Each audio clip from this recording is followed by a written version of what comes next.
Iglesia Gracia Soberana Durango trae para ti el mensaje Las relaciones en la familia de Dios, parte 2, de la serie Somos la familia de Dios en Cristo, por el pastor Christian Tucker.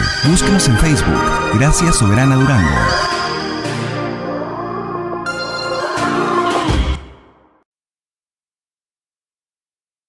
Ok, Colosenses capítulo 3, versículos del 12 al 14.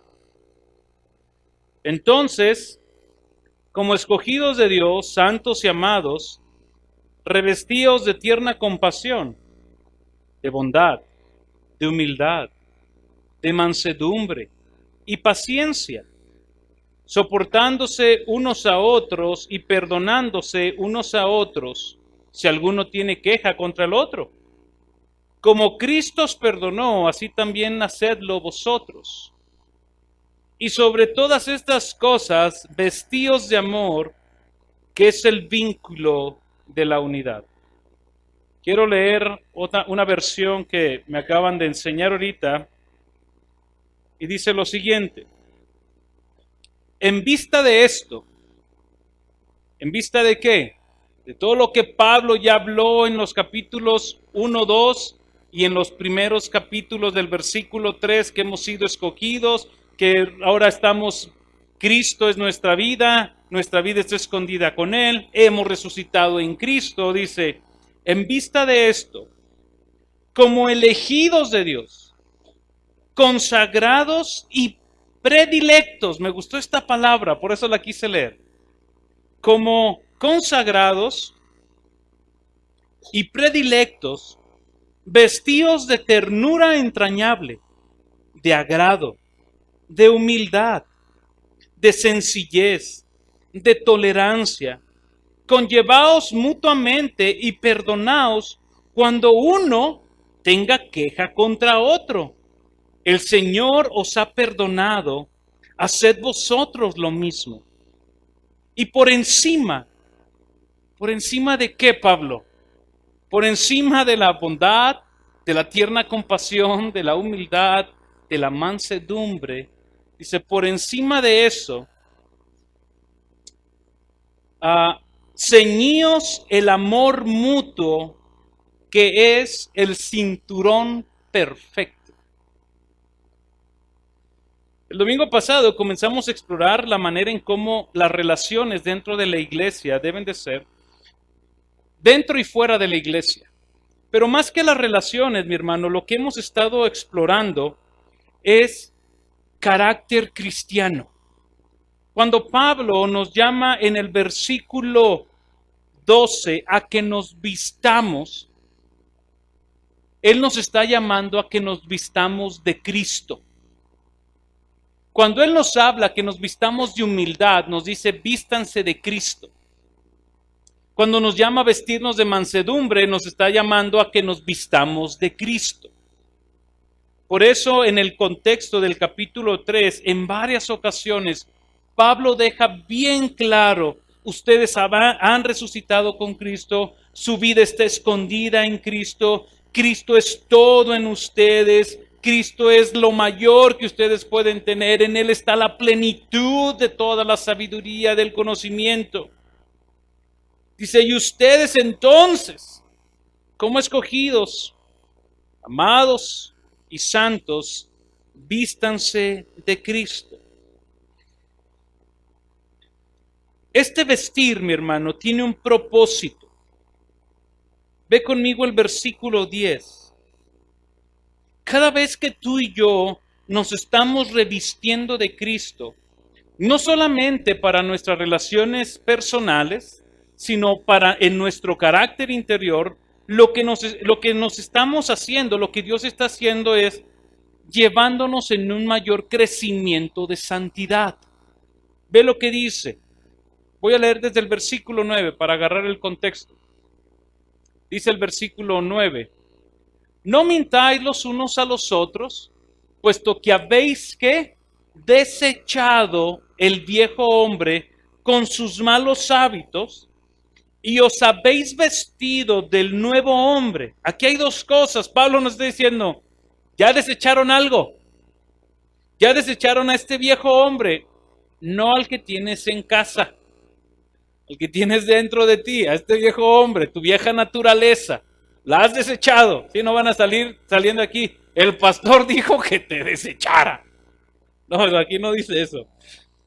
Dice, habéis desechado el viejo hombre con sus malos hábitos y os habéis vestido del nuevo hombre. ¿Cómo es que nos llegamos nosotros a vestir del nuevo hombre? Es por medio de Cristo. Cuando Cristo nos rescata, cuando Cristo nos redime, cuando Cristo nos transforma, cuando Cristo viene a habitar en nosotros, entonces somos nuevos hombres. Y ve aquí el propósito, el cual se va renovando, va avanzando, va transformándose hacia un verdadero conocimiento, conforme a la imagen de aquel que lo creó. Esta misma idea Pablo la vuelve a comentar en Romanos capítulo 8, versículo 29, cuando dice que tú y yo fuimos llamados, predestinados y escogidos por Dios para hacernos conforme a la imagen de Cristo. Entonces todo lo que hemos estado viendo tiene ese propósito, que tú y yo nos vistamos de Cristo en nuestras relaciones personales dentro y fuera de la iglesia. Y el primer punto que vimos, de hecho en su boletín dejamos el mismo bosquejo porque no cambió, lo primero que vimos es entender cuál es nuestra posición ahora en Cristo, entender qué es lo que Cristo ha hecho por nosotros y quiénes somos ahora nosotros en Cristo. Pero los tres calificativos que pone aquí Pablo, amados, escogidos y santos, mi hermano, tiene que transformar también nuestra manera de ver la iglesia. Cuando tú ves a un hermano, la manera en como tú y yo lo tenemos que ver, lo tenemos que ver de esta manera. Poncho es un hombre amado, un hombre escogido y un hombre santo por Dios que lo ha puesto como mi hermano, como mi amigo dentro de la iglesia. No es un hombre más. Elsa es una mujer que cuando yo la veo, yo tengo que tratar con ella, yo la tengo que ver como amada, escogida y santa por Dios. En la medida en que nosotros aprendamos a vernos así, estamos luchando y estamos haciendo una guerra contra el orgullo, contra la arrogancia, contra la soberbia, y estamos poniendo escalones para la mansedumbre, para la humildad, para la bondad, para la paciencia, como escogidos por Dios. Él nos escogió a nosotros no lo podíamos escoger porque estábamos muertos en nuestros delitos y pecados. Un muerto no puede decidir seguir a Cristo si Cristo no le dice, Lázaro, levántate. Es Dios quien nos escogió a nosotros. De hecho, cuando Cristo Jesús iba con sus discípulos, en un tiempo voltea con ellos y les dice, señores, que les quede algo bien claro. Ustedes no me escogieron a mí. Yo los escogí a ustedes. Y así es como nos debemos de ver. Él nos escogió a nosotros y no solamente nos escogió, derramó su gracia especial sobre ti y sobre mí al revelarnos a Jesús. Aquel velo que dice Pablo que el mundo ha puesto sobre el mundo para que no le refleje la gloria del Evangelio de Cristo, Dios en su gracia lo quitó de nuestras vidas para que podamos ver ahora la grandeza de la cruz. Por eso hoy cantábamos, Señor, me has llamado. ¿Se fijan? Me has llamado a contemplarte a ti. No cantamos, Señor, vine yo a contemplarte a ti. No. Señor, me has llamado. Gracias por este llamado. Gracias por escogerme. Nos escogió, mi hermano, de una vida hostil, de una vida de pecado, ocupados en nuestras malas obras, para venir a servir a su reino. Como dice el apóstol Pedro en su primera carta, nos escogió para obedecer a Jesucristo. La segunda cosa que vimos es que somos santos. Somos santos de dos maneras. Somos santos posicionalmente. Dios ya nos hizo santos.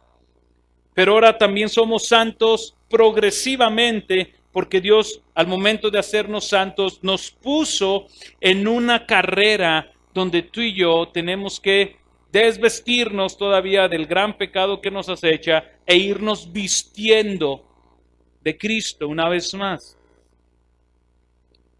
No solamente nos hizo objeto de su gracia salvadora, sino que aparte nos dio un propósito de vida. Él vive para mi gloria. Quiero que vivas ahora para que te parezcas a mí. Es lo que nos está enseñando el apóstol Pablo para que lo recordemos. Transformados, apartados y santificados para ser como Él. Y la tercera cosa que Pablo nos dice que recordemos es que somos amados. ¿Qué significa esto?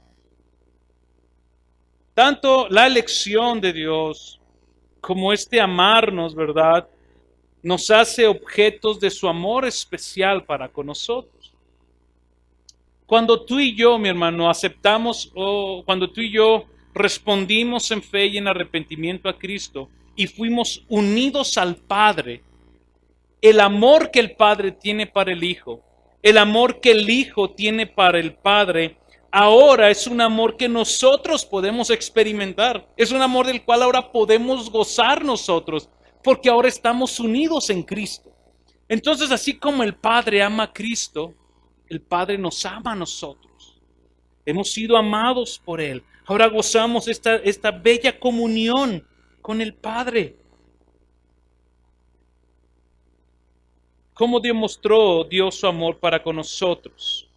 En Romanos capítulo 5, versículo 8, Pablo lo expresa, que Dios demostró su amor para con el hombre cuando tú y yo estábamos muertos en nuestros delitos y pecados, y Cristo murió por nosotros. Esa es la expresión más grande de amor que el hombre puede experimentar.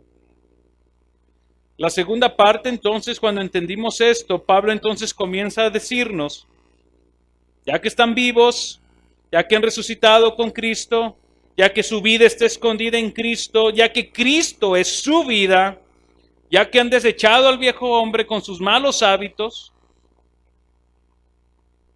vístanse de Cristo. Y comenzamos viendo que teníamos que vestirnos de tierna compasión, ¿verdad?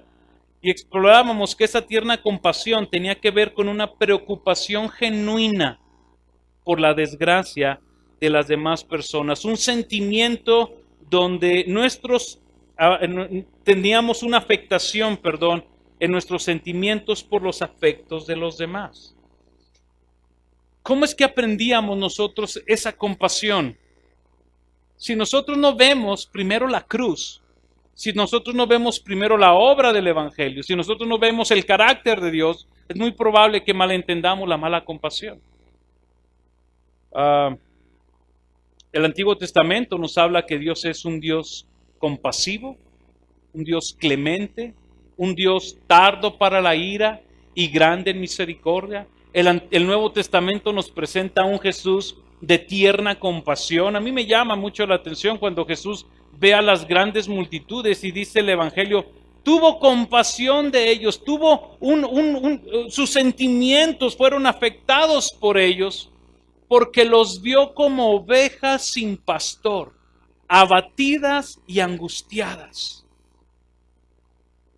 De esa manera es como Cristo mostró la tierna compasión, la mostró en la cruz del Calvario.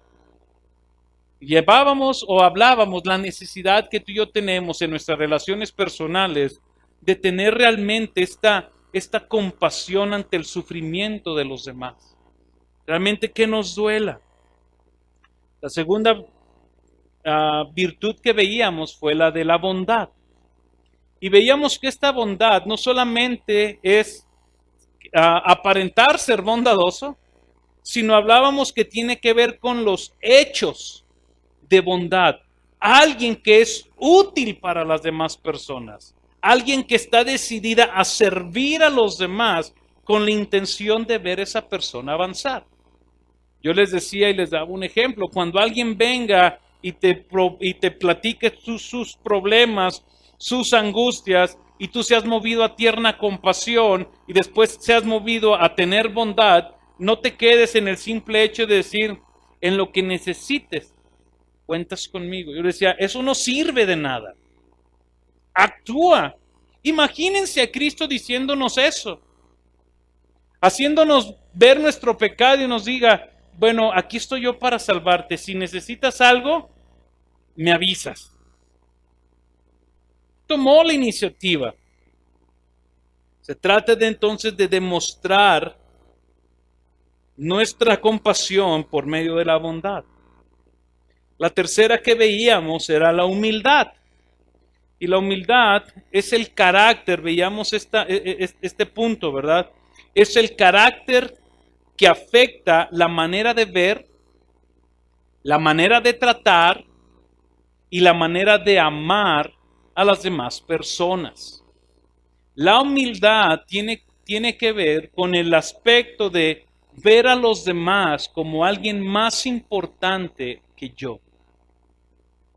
Es lo que enseña Filipenses capítulo 2, versículos 3 y 4. Nada hagáis por vanagloria, nada hagáis por egoísmo, sino antes bien, con actitud humilde, cada uno de vosotros considere al otro como superior, como mayor a sí mismo. Y ese mejor ejemplo también lo vimos en Cristo Jesús. Porque después del versículo 4, en el versículo 5, Pablo empieza a describir cuán humilde fue Jesús, diciéndonos lo siguiente: no consideró a ser igual a Dios como algo a que aferrarse, sino que se despojó y tomó la forma de un siervo y fue obediente hasta la muerte y muerte de cruz. Es la mejor expresión de humildad que podemos tener. Y hablábamos cómo tú y yo en nuestro diario vivir, en nuestro diario comunicarnos y tratarnos como hermanos, tenemos que actuar en humildad. Tenemos que ver las necesidades de los demás como más importantes que las de nosotros. Me llama a mí la atención un pasaje, 1 de Corintios, capítulo 8. Vayan ahí, por favor. 1 de Corintios, capítulo 8. Cómo Pablo, en cierta manera, cuando él estaba hablando acerca de estos hombres que tenían problemas con lo sacrificado a los ídolos y comían o no carne, porque la conciencia de la otra persona iba a ser llevada cautiva por la conciencia del otro. Pablo muestra una actitud de humildad ante la iglesia de Corinto, cuando después de traerles esta explicación dice, bueno, ya sabemos que los ídolos no son nada. Pero si tu hermano, ¿verdad?, que te ve comer carne, para él va a ser piedra de tropiezo, pues la pregunta sería, ¿vas a ser humilde o te vas a mantener en tu postura? Que alguien puede decir, pues pastor, pero es que no tiene nada de malo comer carne. Yo sé que no tiene nada de malo comer carne. Pero si tú estás viendo a un hermano débil en la fe, que comer carne le es causa de tropiezo, ¿tendrías la humildad para decir, no como carne? Pablo hizo eso. Capítulo 8, versículo 13. Dice, por consiguiente, si la comida hace que mi hermano tropiece, no comeré carne en ese momento. Así dice. No comeré carne jamás. Pablo, qué radical eres. Si yo comer carne va a hacer que un hermano tropiece, no comeré carne jamás para que mi hermano no caiga en eso. ¿Te fijas la postura de humildad de Pablo? Aprendida de Cristo. Aparte de la humildad, veíamos el domingo pasado que es el mejor antídoto contra el amor propio. Lo mejor que tenemos ante el amor propio, ser humildes. La siguiente que veíamos era la mansedumbre. Vestidos de mansedumbre, vestidos de Cristo. Y hablábamos que esta mansedumbre no era una mensedumbre, ¿verdad? No era ser menso, era ser manso. ¿Qué significaba esto? Veíamos que es la actitud de un espíritu pacífico y humilde que no se deja llevar fácilmente por el pecado de otros. Palabras mexicanas, no te enganches. No te enganches ante el pecado de otros y responde de manera mansa, de manera humilde, sé pacífico. Eso significaba la mansedumbre. El domingo pasado no alcancé a dar unos ejemplos que hoy sí los quiero dar. ¿Cómo ponemos en práctica la mansedumbre? Mira, la mansedumbre se pone en práctica ante la debilidad de carácter de otra persona. La mansedumbre, que significa un espíritu pacífico y humilde, que no se engancha al enojo por el pecado de otros. La mansedumbre se pone entonces en práctica cuando otro muestra su pecado, pero es un pecado que te afecta a ti directamente.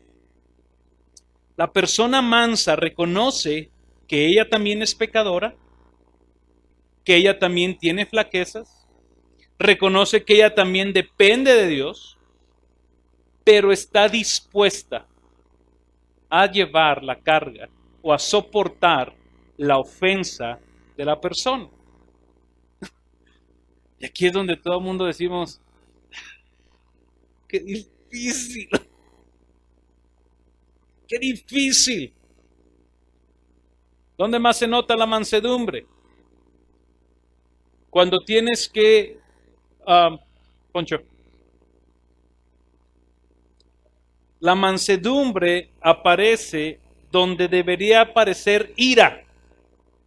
En vez de dar ira, enojo, en ese momento, por lo que nos están diciendo, nosotros respondemos con mansedumbre. Fíjate cómo lo dice Pablo en 1 de Corintios.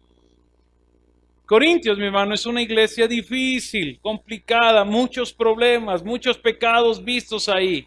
Y Pablo escribe lo siguiente, les dice muy hermoso. 1 de Corintios 4:21. ¿Qué queréis? ¿Iré a vosotros con vara?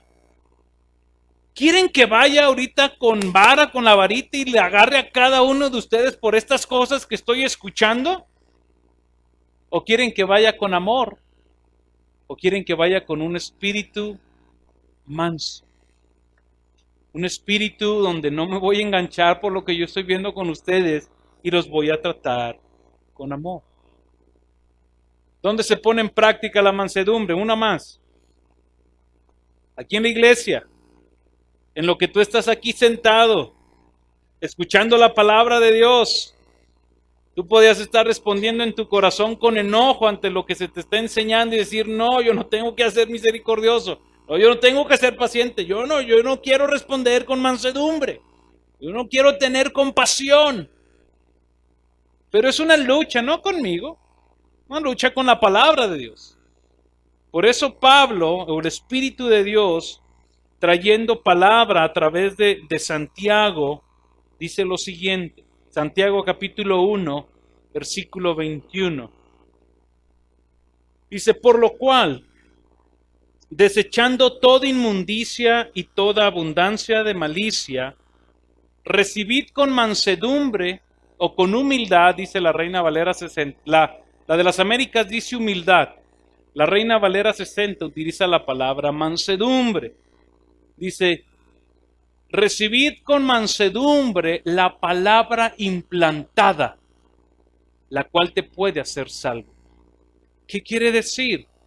Que tú el domingo vienes a escuchar la palabra de Dios, tú la estás leyendo, la palabra está siendo sembrada en tu corazón y la pregunta es, ¿cómo voy a responder ante la palabra? Voy a permitir que la palabra haga su trabajo porque Dios le está mandando para mi vida, o me voy a resistir. Santiago nos dice, ten un espíritu manso para recibir la palabra. Ok, ahí nos quedamos. Esto fue un refrescar para los que no pudieron venir el domingo pasado. Que si no me van a decir, no, pues es que nos volvió a dar las mismas pedradas otra vez. Si tú hiciste tu tarea en la semana, bien, ¿cuál era tu tarea? Dios, ¿en qué área tengo que crecer esta semana? Si tú no hiciste tu tarea, sí, te cayeron pedradas otra vez. Ok. Nuestro texto, la siguiente virtud que Pablo habla es la paciencia, que ahí es donde me quedé, ya no hablé de la paciencia. ¿Qué es la paciencia? La paciencia la podemos definir de dos maneras. Hay dos maneras de ver la paciencia. Una, la calma y la tranquilidad que tenemos para esperar en algo. Sé paciente. ¿Ya vamos a llegar? Sé paciente.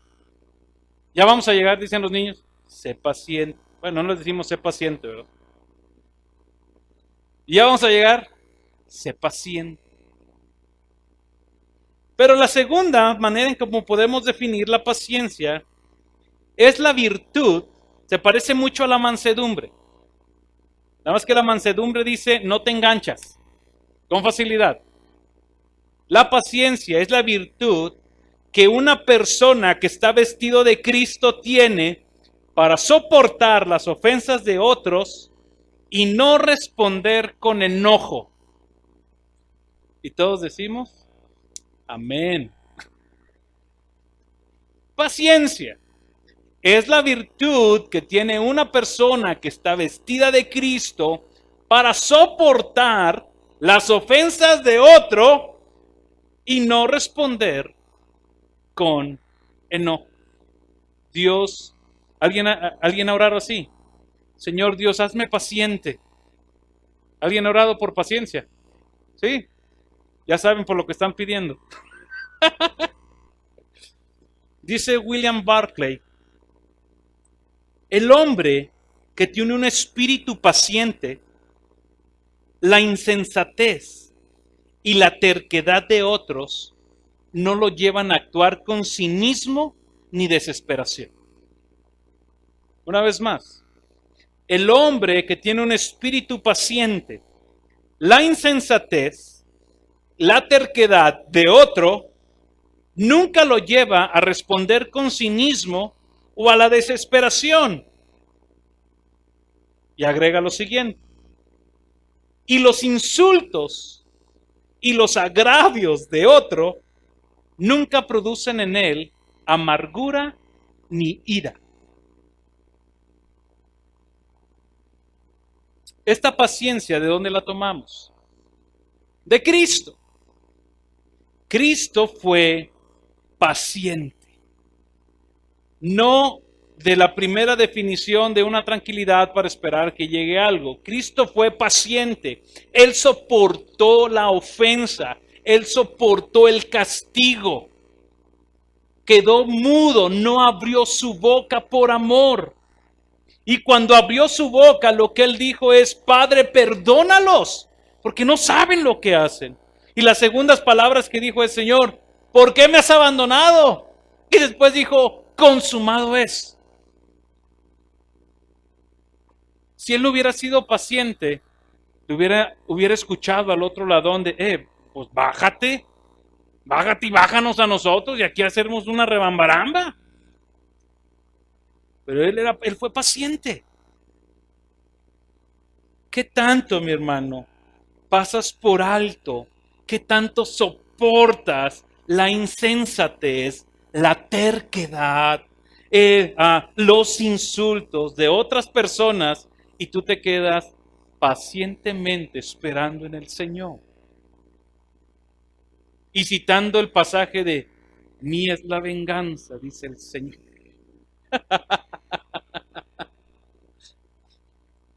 La paciencia, mi hermano, es lo opuesto a la venganza. La paciencia que Cristo quiere que tú y yo tengamos en nuestras relaciones es un antídoto ante el resentimiento. ¿Por qué? Porque algo va a pasar y lo vamos a ver más adelante en el versículo 13. La gente siempre va a pecar en contra tuyo. La gente siempre te va a insultar. Perdón, déjenme, lo digo bien. Siempre te van a insultar, siempre vas a insultar. Siempre te van a decir algo, siempre vas a decir algo. Por eso necesitamos vestirnos de Cristo. Miren, vean el versículo 8 ahí de Colosenses capítulo 3. Dice, pero ahora, desechando, versículo 8. Versículo 8, 3, 8, Colosenses. Pero ahora, desechad también vosotros todas estas cosas. ¿Qué dice? Ira, y no es ira de ira. No es ira de ira, no. Esa ira no, también ese quítenlo. Ese también no debe de existir. Ese también deséchenlo. Pero es ira, enojo, malicia, maledicencia. Un lenguaje soez de vuestra boca. Versículo 12. Vístete ahora de paciencia, de humildad, de bondad, de mansedumbre. Amén. Paciencia. Otra manera de poder entender la palabra paciencia es si utilizamos un equivalente a esta palabra, que es la palabra tolerancia. Tolérense unos a otros. Y esta palabra, paciencia o tolerancia, lo que realmente, lo que quiere, lo que significa, lo que nos quiere dar a entender Pablo es que seamos personas de anchura de ánimo. Que seamos personas que tenemos la capacidad de ampliar nuestros afectos y nuestras emociones por alguien que peca en contra de nosotros. No es la tolerancia como tú y yo la tenemos, que híjole, pues lo tengo que tolerar, ¿verdad? Como si fuera un soportar. Es una tolerancia, es una paciencia donde te están afectando a ti, donde están pecando, o tú estás pecando, tienes la capacidad en Cristo Jesús de ampliar tu amor por esa persona y llegar y abrazarla con tu amor y decirle, te perdono, no te preocupes. Es la paciencia que Dios quiere que tú y yo vivamos. Solo el Espíritu Santo puede producir este tipo de paciencia. Solo el Espíritu Santo puede producir en nosotros estos efectos. ¿Cómo se vive la paciencia en el diario vivir? Una vez más esta pregunta, ¿cómo reaccionas ante las ofensas de tus hermanos? ¿Respondes bajo la ley del talión? Ojo por ojo, diente por diente. Tú me pegas, yo te pego, tú me insultas, yo te insulto. Tú me dices, yo te digo. ¿Respondes con juicio, con crítica? ¿No que eres cristiano? ¿No que vas a la iglesia? ¿No que es el pastor? ¿No que es un líder? ¿No que canta? ¿No que sirve? ¿No que hace esto? ¿Respondemos con crítica, con juicio? ¿O consideras a tu hermano que posiblemente es débil en la fe y que está en un proceso de santificación totalmente diferente al tuyo? Cambia totalmente la perspectiva.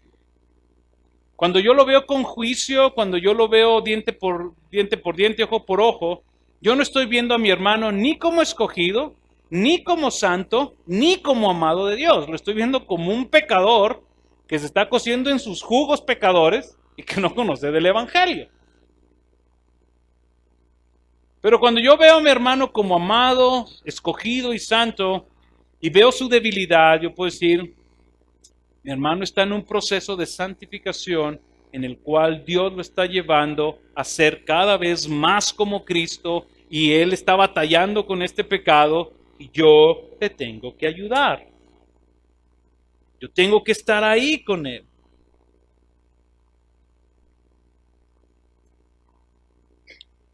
Pablo habla en Tesalonicenses capítulo 5, versículo 14, dice, exhortaos, hermanos, a que amonestéis a los indisciplinados, animéis a los desalentados, sostengáis a los débiles y seáis pacientes con todos. Primera Tesalonicenses 5:14.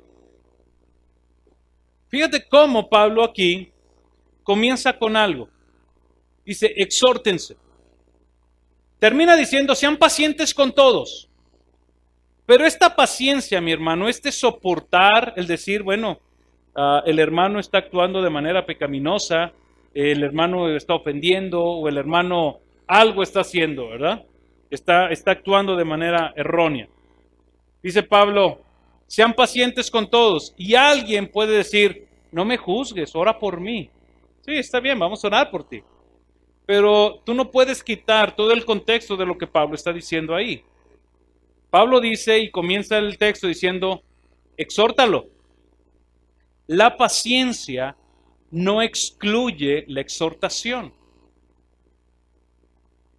La paciencia no me va a decir, híjole, pues estoy viendo que él se está haciendo esto, ¿verdad? En su manera de actuar, pero pues dice la palabra que tengo que ser paciente, que tengo que soportar su ofensa y que no me tengo que enojar, entonces no le voy a decir nada. No, eso no dice el texto.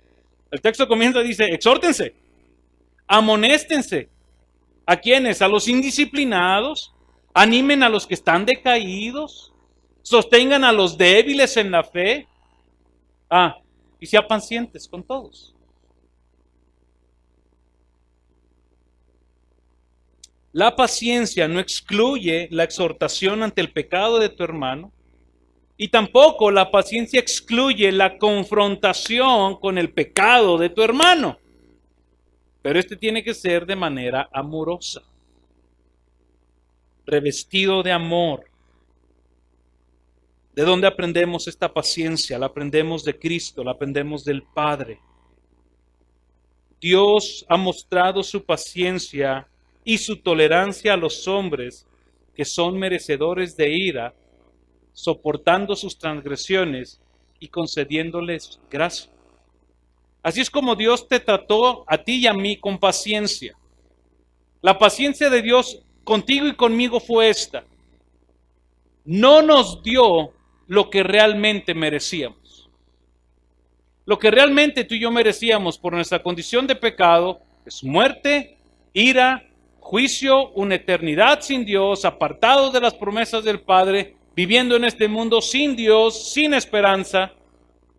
Eso es lo que tú y yo merecemos, sin Dios. Si Dios no tuviera paciencia con nosotros, ya nos hubiera fulminado. Pero ve cómo lo expresa Pablo en Romanos capítulo 2. Romanos capítulo 2, versículo 4, dice así: ¿O tienes en poco las riquezas de su bondad, las riquezas de su tolerancia y la riqueza de su paciencia, ignorando que la bondad de Dios te quiere guiar al arrepentimiento? ¿Te fijas cómo Dios pone en práctica sus actos de bondad? Él es bondadoso, pero pone en práctica su bondad y dice, yo tengo que ser paciente con Eddie, tengo que ser paciente con Elisa, tengo que ser paciente con Cristian. Y quiero que en esa paciencia y en esa tolerancia y en esa bondad, Él pueda venir a arrepentirse de sus pecados. ¿Ignoráis acaso esa paciencia de Dios? Dice Pablo. ¿Por qué nosotros la ignoramos en nuestro trato diario? Continuamos en nuestro texto de Colosenses. Brincamos al versículo 13. Y aquí hay otros dos imperativos, dos instrucciones que Pablo da Y el primero comienza diciendo en el versículo 13, soportaos los unos a los otros.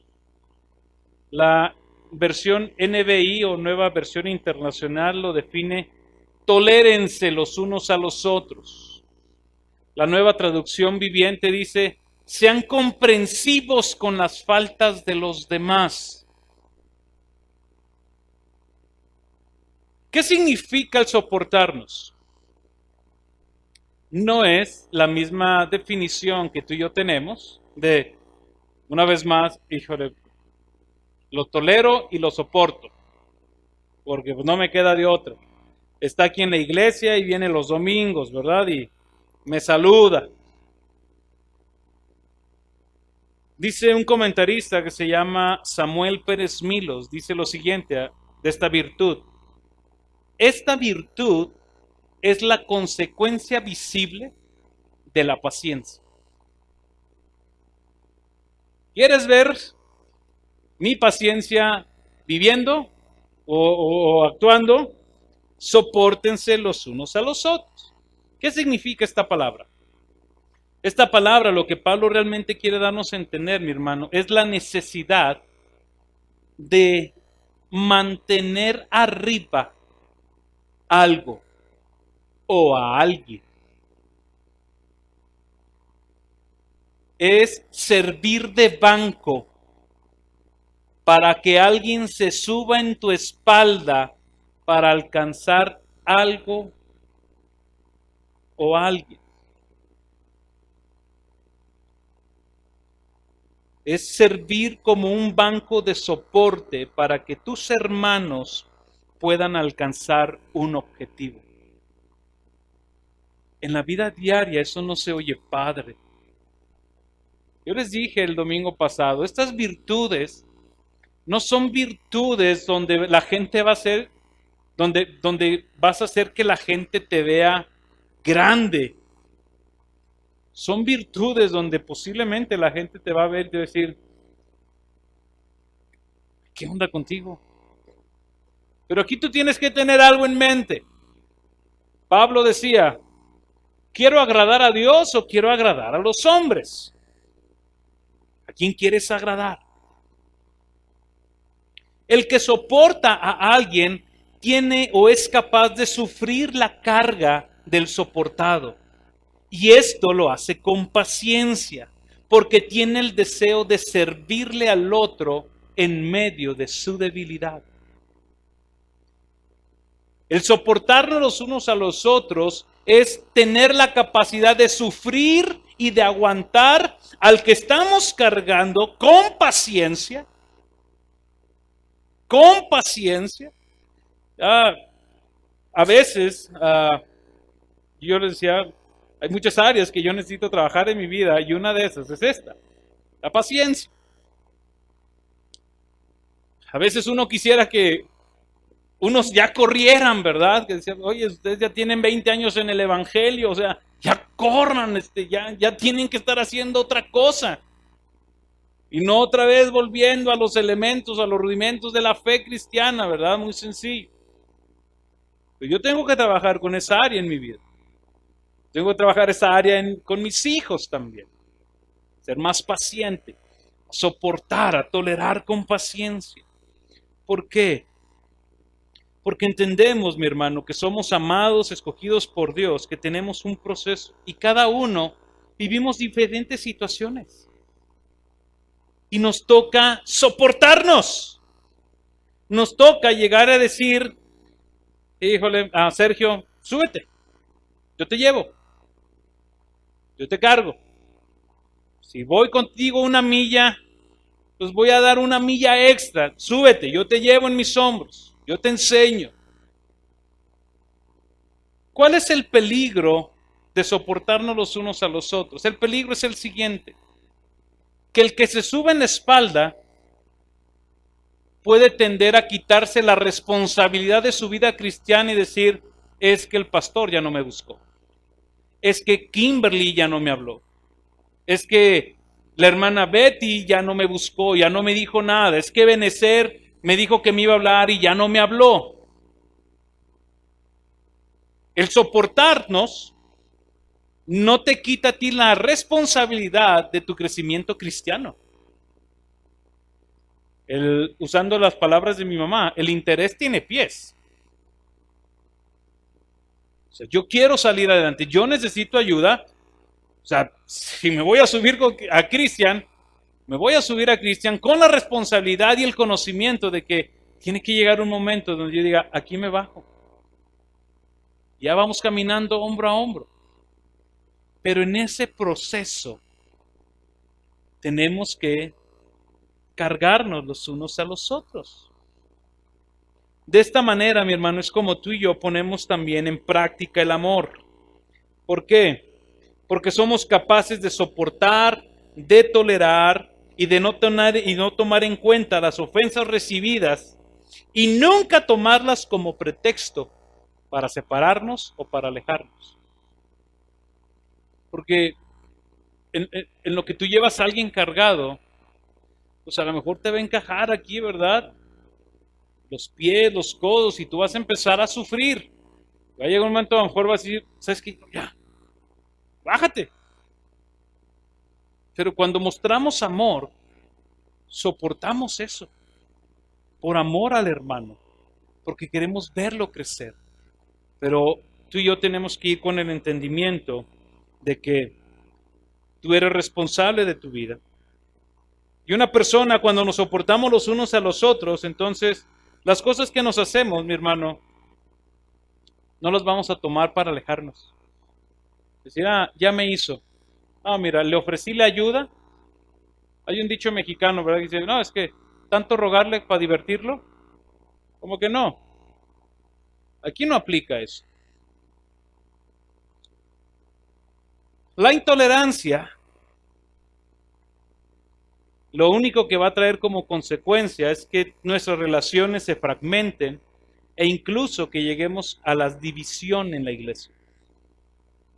Si tú y yo nos volvemos intolerantes a nuestros hermanos, si no demostramos amor, si no mostramos misericordia, compasión, bondad, humildad en nuestro trato, la intolerancia va a hacer que tú y yo terminemos divididos, que ya no nos hablemos, que ya no nos busquemos, o incluso que te vayas de la iglesia, y no queremos eso. ¿No somos una iglesia perfecta? No. Y si tú te vas porque aquí no es una iglesia perfecta, cuando encuentres una iglesia perfecta, no te metas, porque la vas a echar a perder tú también. No hay nadie perfecto. Por eso Pablo habla, desvístete y vístete. Es constante esto. Todos los días me tengo que vestir de paciencia. Todos los días me tengo que vestir de humildad. Todos los días me tengo que vestir de soportar a los unos a los otros. No estamos solos, mis hermanos. No estamos solos para vivir nuestra vida cristiana. Somos un cuerpo. Ahí en su boletín, para los que tienen, les puse una frase de J.I. Packer, que la voy a resumir de esta manera. Él dice que nuestras relaciones personales como iglesia no son un lujo espiritual. Es una necesidad relacionarnos los unos con los otros. Dice J.I. Packer, no debemos pensar que nuestro compañerismo con otros cristianos es un lujo o una añadidura espiritual o una opción para los ejercicios de nuestro diario vivir. Más bien debemos reconocer que tal compañerismo es una necesidad espiritual porque Dios nos ha hecho de tal forma que nuestra comunión consigo mismo se alimenta de nuestra comunión con otros cristianos y requiere ser constantemente alimentada para su propia profundización y enriquecimiento. Y necesitamos en esa comunión soportarnos los unos a los otros. Vamos a continuar. Lo siguiente que dice es perdonándonos los unos a los otros. El año pasado, si ustedes recuerdan, el año pasado comenzamos el año con una serie que le llamamos Olvida perdona y avanza. 8 sermones que tuvieron que ver con la necesidad de perdonar, los beneficios del perdón, por qué es que podemos perdonar. Algo que vemos en este texto dice, perdónense los unos a los otros si alguno tiene queja contra el otro. ¿Eso qué quiere decir? Que muy probablemente Pablo en la iglesia de Colosas veía esta dinámica, que los hermanos se quejaban los unos de los otros. Es que ya viste a Edwin, ya viste a Carla, ya viste a Luis, ya viste a Cristian, velos, nada más. ¿Cómo podemos definir el perdón? O el perdón se define de esta manera: olvidar la falta que ha cometido otra persona contra ti y no guardar rencor ni castigarla por ello. Lo voy a volver a repetir. Olvidar la falta que se ha cometido en contra tuya y no guardar rencor ni castigar a esa persona por lo que te hizo. No tener en cuenta una deuda u obligación que otra persona tiene contra ti. ¿Sabes dónde experimentamos más el perdón? En la cruz. En la cruz de Cristo, tú y yo hemos recibido la mayor y mejor expresión de perdón. A tal punto que Él dice que así como está lejos el oriente del occidente, así de lejos ha quitado Dios nuestros pecados. Nos ha emblanquecido como una blanca lana, que Él ha perdonado nuestros pecados y no se ha acordado de ellos. Nuestras transgresiones han sido perdonadas, nuestro pecado ha sido cubierto, nuestras iniquidades han sido quitadas, el espíritu engañoso que teníamos por el pecado fue quitado por Cristo Jesús en la cruz del Calvario. Ese perdón que Él nos dio es lo que a ti y a mí nos da vida eterna en Cristo Jesús. ¿Por qué es necesario que Pablo nos diga, vístanse de perdón? ¿Por qué? Porque él entendió en Romanos que hay pecado residente en el hombre todavía. Y que el hombre va a pecar contra ti, el hombre te va a ofender, el hombre va a actuar de una manera que no tiene por qué haber actuado. Y Pablo nos dice, perdónense. En la práctica del perdón debe ser algo constante en la vida del creyente por 2 razones. Todos los días recibes el perdón de Dios. Todos los días alguien va a pecar contra ti.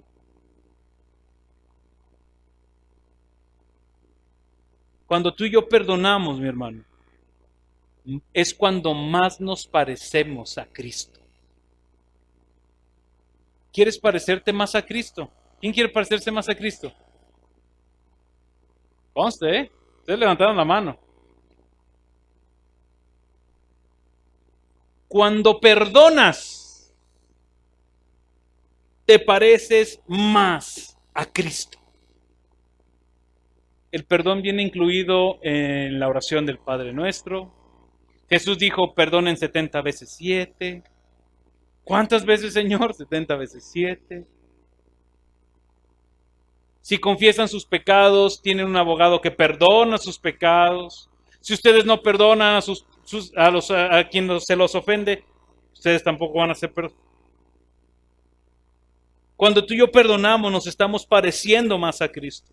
Cuando perdonamos, guardamos nuestro corazón de toda raíz de amargura. Somos libres de ataduras. Somos libres para vivir el Evangelio. Estamos mortificando nuestro orgullo. Cuando perdonamos, dejamos que el Espíritu Santo transforme nuestras vidas, forje el carácter de Cristo. Cuando perdonamos, nuestro pasado no se ve afectado. No.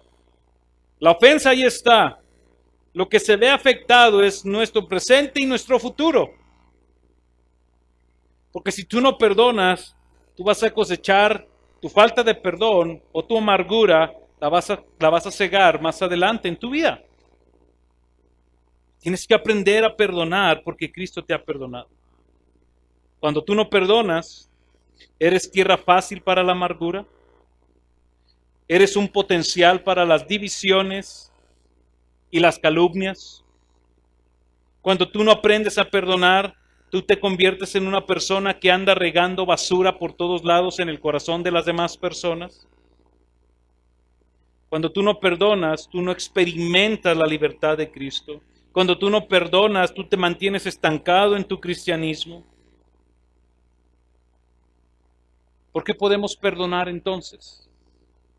Dice Pablo en el texto, porque Cristo os perdonó a ustedes. Perdonad los unos a los otros como Cristo os perdonó, así también hacedlo vosotros.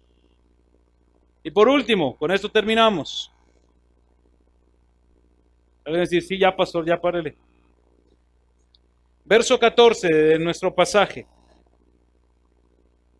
Y sobre todas estas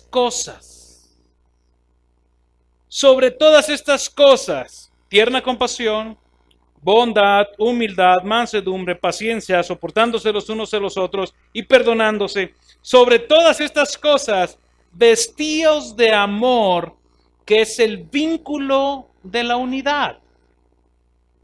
Me gustó la versión que leí ahorita. Es el cinto perfecto.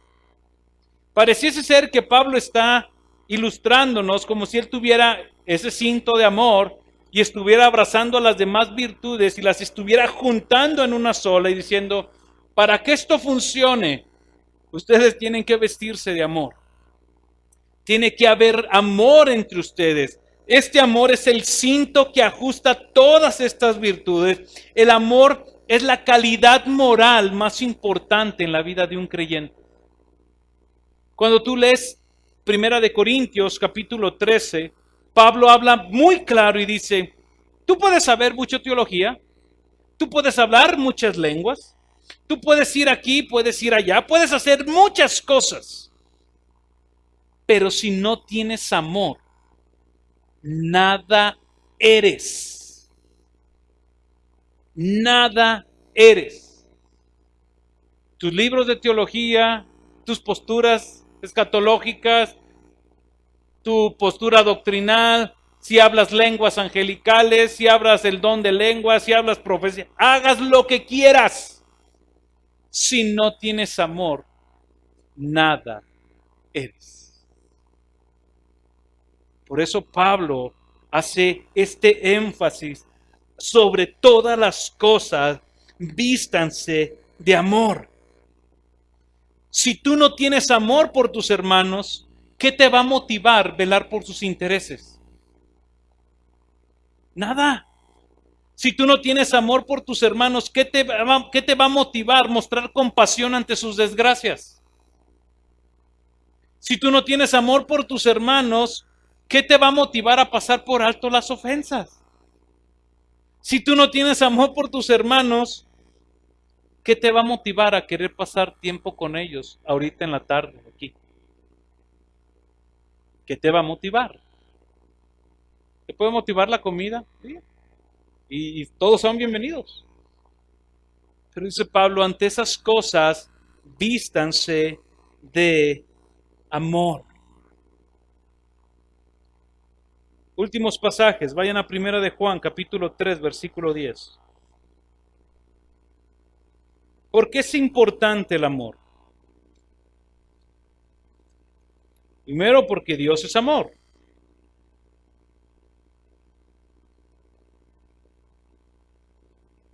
¿Sabes por qué es importante el amor? Porque el amor es una muestra de que realmente eres nacido de nuevo. Si tú no tienes amor por tus hermanos, si tú no tienes amor por la iglesia, dice 1 de Juan, que es una característica de una persona que no ha nacido de nuevo. Fíjate cómo lo dice.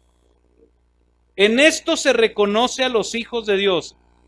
Pregunta, ¿a quiénes hay que reconocer en este pasaje? A los hijos de Dios. En esto se reconoce a los hijos de Dios y a los hijos del diablo. ¿De Dios o del diablo? Todo aquel que no practica la justicia no es de Dios, tampoco aquel que no ama a su hermano. El que no ama a su hermano, ¿qué dice el texto? Sin miedo, sin miedo. No es hijo de Dios, es hijo del diablo. Un pasaje más. Ahí mismo en 1 de Juan, capítulo 4, versículos 7 y 8. Amados, amémonos los unos a los otros, porque el amor es de Dios, y todo el que ama es nacido de Dios y conoce a Dios. El que no ama no conoce a Dios, porque Dios es amor.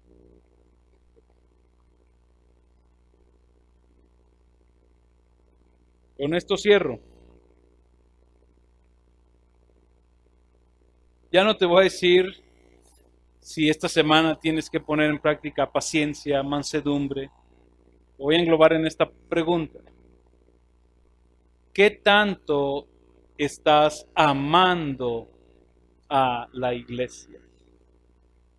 La iglesia no soy yo, mi hermano. Yo soy parte de la iglesia. La iglesia no es el edificio. El edificio es el edificio de la iglesia. La iglesia somos cada uno de los que estamos aquí sentados. Esta semana, ¿cómo vas a poner en práctica tu amor por la iglesia en tus relaciones? Señor, te damos gracias por tu palabra. Padre, queremos pedirte que tú nos ayudes. Padre, estas virtudes que hemos explorado son virtudes, Señor, son frutos del Espíritu Santo en la vida del creyente. Señor, y descansamos en eso, en que eres tú, Señor, quien formará, trabajará y transformará, Señor, nuestras relaciones aquí en la iglesia. Padre, ayúdanos a tratarnos con humildad. Ayúdanos, Señor, a tener tierna compasión los unos con los otros. A ser humildes, Señor, en interesarnos más por nuestros hermanos que por nosotros mismos. Enséñanos a ser pacientes, Señor, a no responder con enojo, a no engancharnos, sino antes bien, Señor, a soportarnos los unos a los otros. Sabiendo, Padre, que no estamos solos ni nos has dejado solos en nuestro cristianismo, sino que a cada uno de nosotros nos has colocado, Señor, en la parte del cuerpo de tu iglesia para edificarnos los unos a los otros. Ayúdanos a poner en práctica el perdón, Señor, todos los días. Así como tú, Señor, muestras tu amor y tu misericordia en nuestras vidas, así sea también con nosotros. Y sobre todas estas cosas, Padre, ayúdanos a vestirnos de amor. Porque ese amor, Señor, es lo que nos va a mantener unidos.